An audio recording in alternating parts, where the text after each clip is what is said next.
नमस्कार दोस्तों, आज की जो कहानी है सभी कहानी से बिल्कुल अलग है। यह कहानी ज्ञान से परिपूर्ण है। यह कहानी बहुत ही महत्वपूर्ण है। यह कहानी है 4 युगों की। हो सके तो कहानी को पूरा सुनिएगा। चलिए कहानी शुरू करते हैं। एक समय की बात है। चारों युग यानी चारों भाई एक साथ बैठे हुए थे। अब आपस में चारों में बात विवाद होने लगता है। सतयुग, त्रेता, द्वापर और कलयुग चारों एक साथ बैठे हुए विवादों में उलझने लगे। सबसे पहले सतयुग कहने लगा कि अरे मूर्खों, तुम सब मुझसे छोटे हो, तुम मेरी बराबरी कैसे करने लगे। जब त्रेतायुग ने बात सुनी तो कहने लगा कि तुम सबसे बड़े कैसे हो सकते हो, तुम सब में सबसे बड़ा तो मैं हूँ, मैं ही सर्वश्रेष्ठ हूँ, तुम मुझसे सर्वश्रेष्ठ नहीं हो सकते। तब तक द्वापर युग बोल उठा कि तुम सर्वश्रेष्ठ कैसे हो सकते हो, तुम सभी में श्रेष्ठ मैं हूँ, तुम्हारा श्रेष्ठ होने का तो प्रश्न ही नहीं उठता।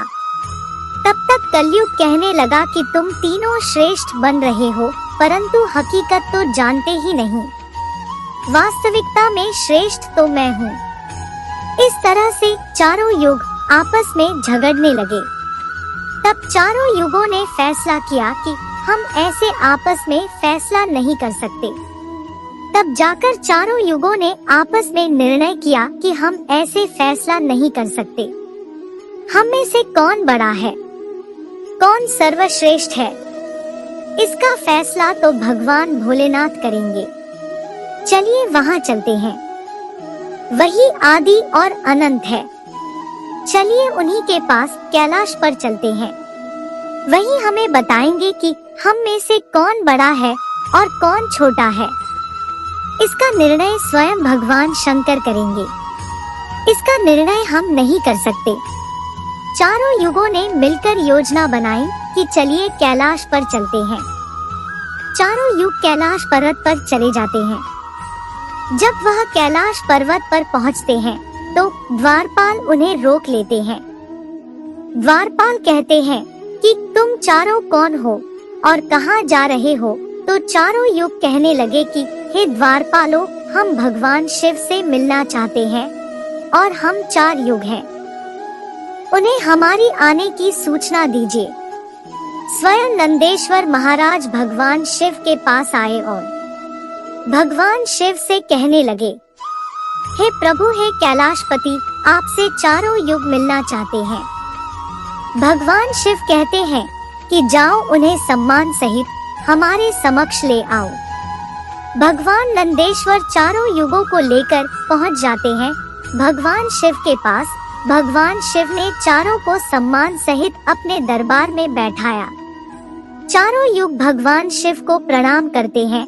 तो भगवान शिव ने चारों युगों से कहा कि आप सभी का हमारे दरबार में, हमारे कैलाश पर स्वागत है। कहो युगों, तुम्हारे आने के क्या कारण है? तुम तो खुद ही कालचक्र हो, तुम तो स्वयं ही समय हो। फिर ऐसा क्या कारण है कि तुम्हें हमारे पास आना पड़ा? चारों युग कहते हैं कि सृष्टि के रचयिता है भगवान शिव। हम चारों में विवाद खड़ा हो गया है और हम उस विवाद का समाधान नहीं कर पाए, इसीलिए हम आपके पास आए हैं। अब हम आपसे निवेदन करते हैं कि हे भगवान, आप ही हमारा फैसला करें, आप हमारा न्याय करें और हमें बताएं कि हम चारों में सबसे बड़ा कौन है, हम चारों में सर्वश्रेष्ठ कौन है। भगवान शिव कहते हैं कि इसका फैसला तो तब होगा जब आप चारों अपना अपना फैसला हमें सुनाएंगे। तो भगवान शिव सतयुग से कहते हैं कि हे सतयुग, तुम बताओ, तुम कैसे बड़े हो? तुम अपने आप को सर्वश्रेष्ठ बताने की कोशिश कर रहे हो, लेकिन कैसे, यह मुझे बताओ। तब भगवान शिव से सतयुग कहता है, देखिए प्रभु, मेरी आयु सबसे ज्यादा है, मैं 17 लाख वर्ष का हूँ और अन्य युग तो बहुत छोटे हैं, इसीलिए मैं इन सभी से लंबी आयु का हूँ।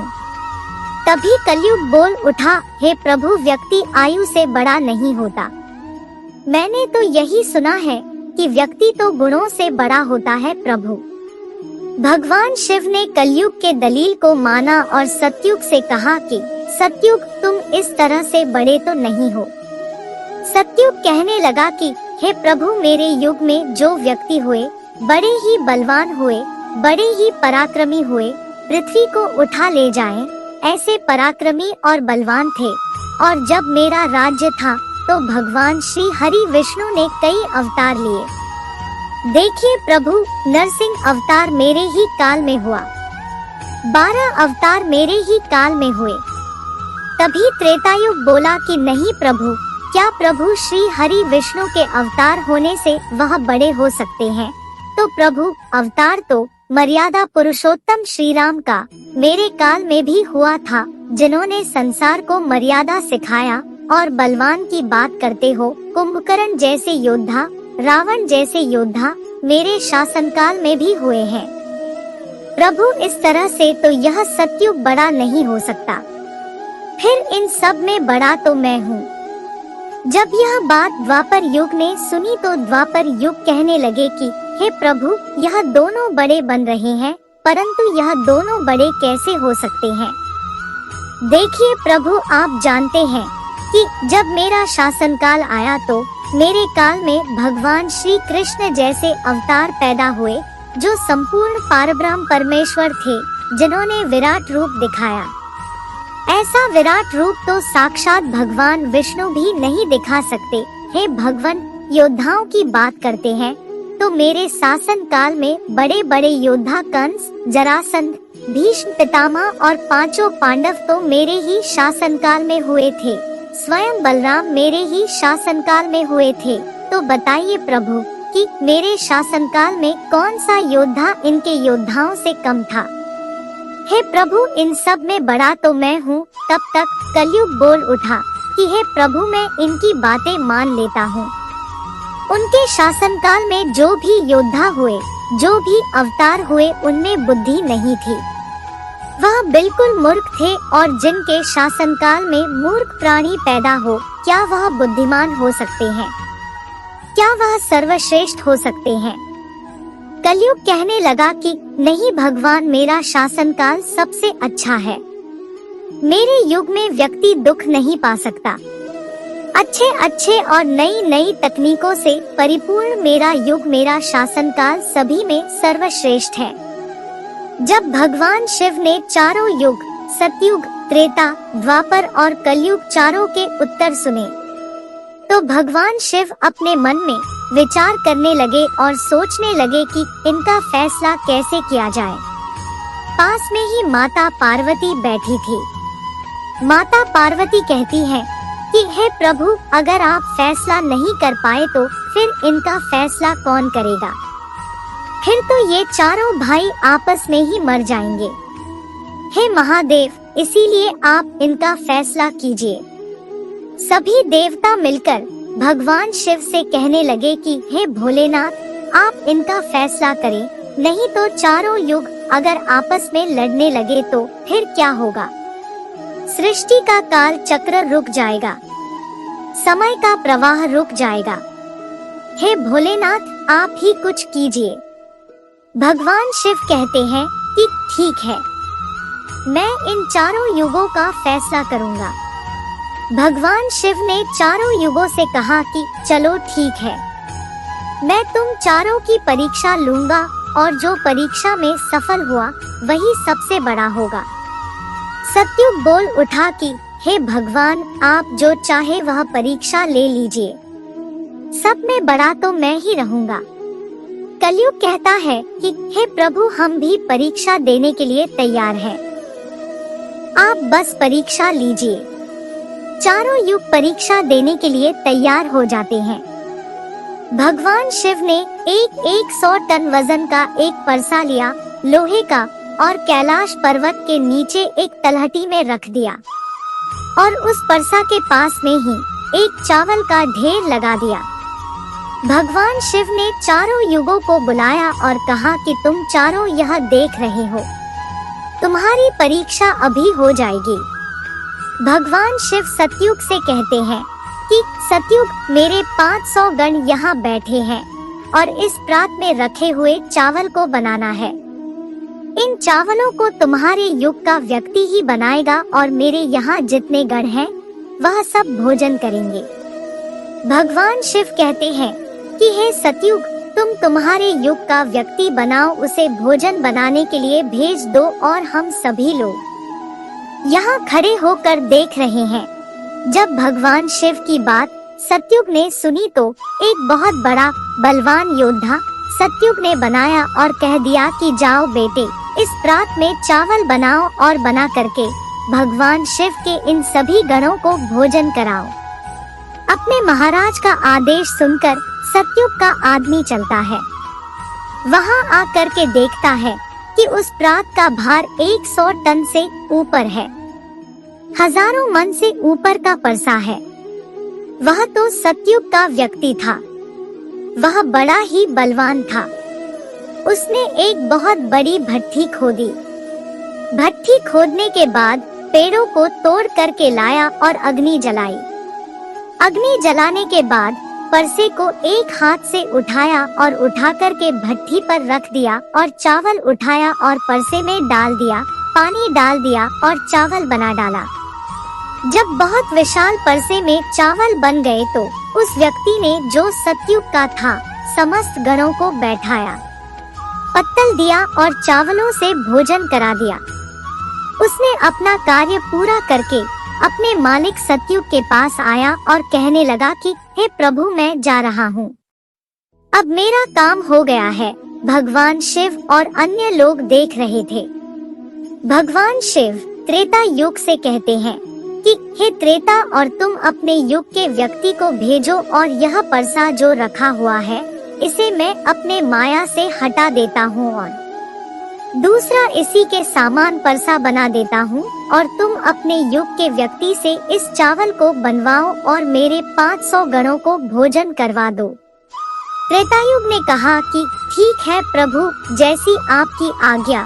तो त्रेता युग में भी अपना एक महान योद्धा कुंभकर्ण जैसा बलवान प्रकट किया और उसको आदेश दिया कि जो तलहटी में नीचे हजारों टन का परसा रखा हुआ है, इसमें हजारों मन पास में जो चावल रखा है उसे बनाना है, पकाना है, और जब चावल पक करके तैयार हो जाए तो इन 500 गणों को खाना खिलाना है। त्रेतायुग का व्यक्ति भी बड़ा ही बलवान था।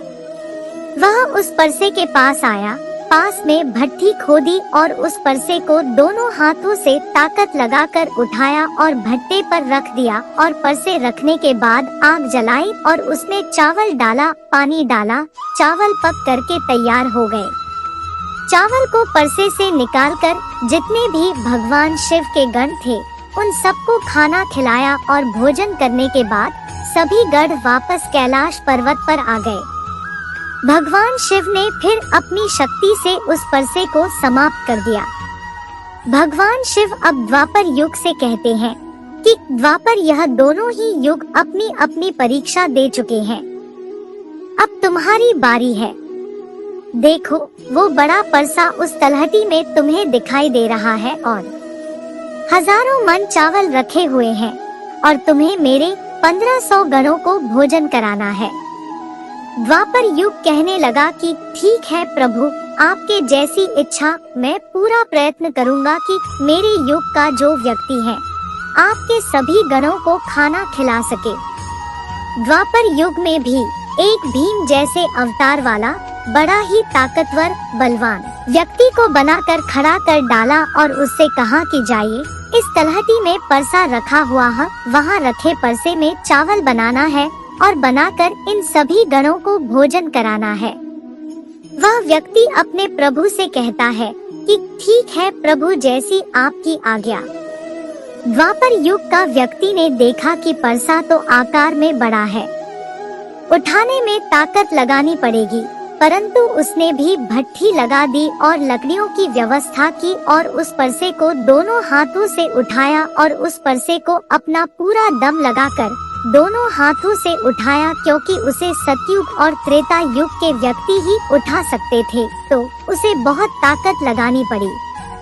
पूरी ताकत लगाकर उसने उस परसे को उठाया और उठा करके जैसे तैसे खींच खांच कर उसे भट्ठी पर रख दिया। नीचे अग्नि लगाई, उसमें चावल डाल दिए और जब चावल पक गए तो उसने भगवान शिव के सभी गणों को भोजन खिलाने के बाद वह द्वापर युग का व्यक्ति अपने मालिक के पास आता है और कहता है कि प्रभु मैंने अपना काम कर दिया। द्वापर युग ने उसकी पीठ थपथपाई और कहा शाबाश बेटे, अब तुम जा सकते हो। आप भगवान शिव कहते हैं कि हे कलयुग, अब तुम्हारा बारी है। परसा तुम देख रहे हो, उसका वजन कम नहीं होगा, उसका वजन उतना ही रहेगा, हजारों टन। लेकिन अब तुम्हें परीक्षा देनी है। तुम मानने को तैयार नहीं थे कि तुम सबसे छोटी हो, लेकिन तुमने तो मना नहीं। तुम्हारे आदमी की आयु मात्र 100 वर्ष है। त्रेता युग में 10,000 वर्ष और द्वापर युग में 1,000 वर्ष होती है। और हे कलयुग, तुम्हारे शासनकाल में तो इंसान की आयु मात्र 100 वर्ष है और तुम्हारा आदमी भी छोटा है। तो जब भगवान शिव की बातें कलयुग ने सुनी तो कलयुग कहता है कि प्रभु ठीक है, मैं आपकी बात मानता हूँ, लेकिन आप पहले ही मुझे इस तरीके से हताश मत कीजिए। प्रभु आप तो एक न्यायकर्ता है, आप तो एक जज हैं, आप मुझे भी परीक्षा देने का मौका दीजिए। हम भी परीक्षा देकर देखेंगे, यदि हमसे नहीं हो पाया तब जाकर हम मानेंगे। भगवान शिव कहते हैं ठीक है, तुम अपना आदमी बुला लो। फिर भगवान शिव कहते हैं कि यह परसा देख रहे हो, हजारों टन का है और इसमें इतने सारे चावल रखे हुए हैं, तुम्हारा व्यक्ति क्या करेगा? कलयुग कहता है कि ठीक है प्रभु, आप मेरा तमाशा तो देखिए। तीनों युवक हंसने लगे। भगवान शिव भी उसकी बातों को सुनकर अचंभित थे। भगवान शिव सोच रहे थे कि क्या कलयुग का व्यक्ति इतने हजारों टन के परसे को उठा पाएगा। कलयुग ने बड़ा ही बुद्धिमान व्यक्ति को पैदा किया, बड़ा ही तीव्र व्यक्ति था, बहुत ज्यादा सोचने वाला व्यक्ति था।